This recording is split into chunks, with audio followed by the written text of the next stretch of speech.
kitchen. Let's do together jalebi. Let's have a look at the ingredients. Now this has got a little bit of a process, more fermentation, and then we will make the jalebi. So I'm just going to show the fermentation part, then the rest I will show you. You need half cup of, I'm making a very small quantity, half cup of the all-purpose flour, 1 teaspoon of the curd. Again I am adding about just half a teaspoon of the ghee. Okay, and mix this well.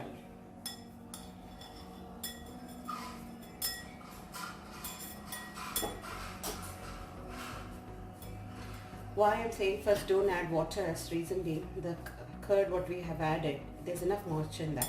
We have to first see how much you will need for this, and if at all only you need, then you need to add, otherwise you don't have to add.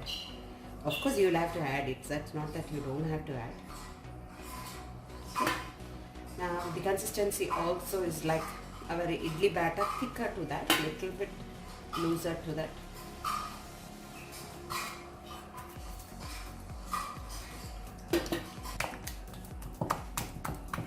Just going to leave it out. Keep this outside and let it rise up for about 8 to 9 hours at the room temperature. Then we will work on the rest. What I have done is I've taken 200 grams of the sugar, and I have added quarter cup of the water, and I am allowing it boil. So the sugar will become little thick, like, you know, you don't have to, like how you make for your gulab jamun, like that syrup, like that you should keep. So now it is just little watery. I will just boil it for another 2 more minutes. See, I will find that string like it is coming like. So I'm just going to off this flame now and let it cool down. I have added quarter teaspoon of the Eno. Now look at the Eno I have added is a regular Eno. I'm not adding the any flavored kind of Eno. Okay. I'm adding 1 drop into the sugar syrup as well, the food color, giving this a good mix. Okay. Mix it well.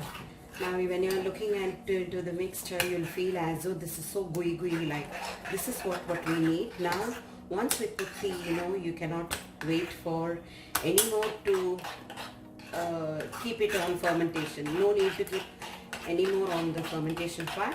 All you have to do is now just put this into the container and start making. I feel comfortable to do this, so I'm just doing in my zipper bag, which is much easier for me to roll. Take it out. So I'm going to use this only. Drop it into your sugar syrup and turn both the sides well. See, just dip it like this, both the sides, and take it out. That's all. You don't have to wait for too long to observe. It just takes very quickly the syrup, and then keep it aside.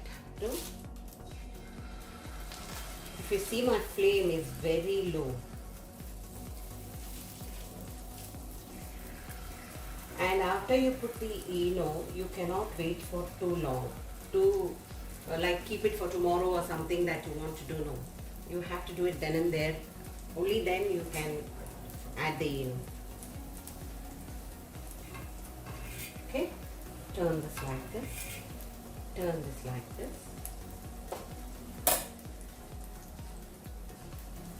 Fried nicely both the sides on a lower heat. Amazing, these jalebis have come out. They're so crisp, I can't tell you. I will just show you after I finish how well they have come. See, I just took that out from there, turned it both sides, take it out. I made it little more bigger ones. You see, like this. It's up to you. You want it more big, you want it small, but I like it little big, little small like this, or another one ring lower. Small ones I like to make it. And in fact, the next time when I make it, I will prefer it more thinner, because what happens is the dough, this flour what we mixed and we have made, it fluffs up so well that it just comes up so big, like it comes, and nice crisp it comes out. So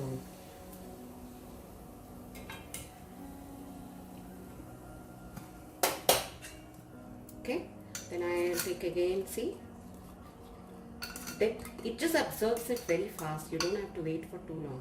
See how nicely it's soaked up, right? Then I'll keep it aside there in the plate.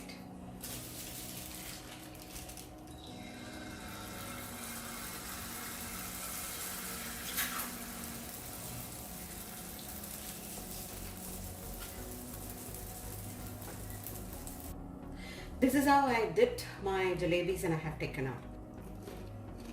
Mmm. Amazing. So crunchy.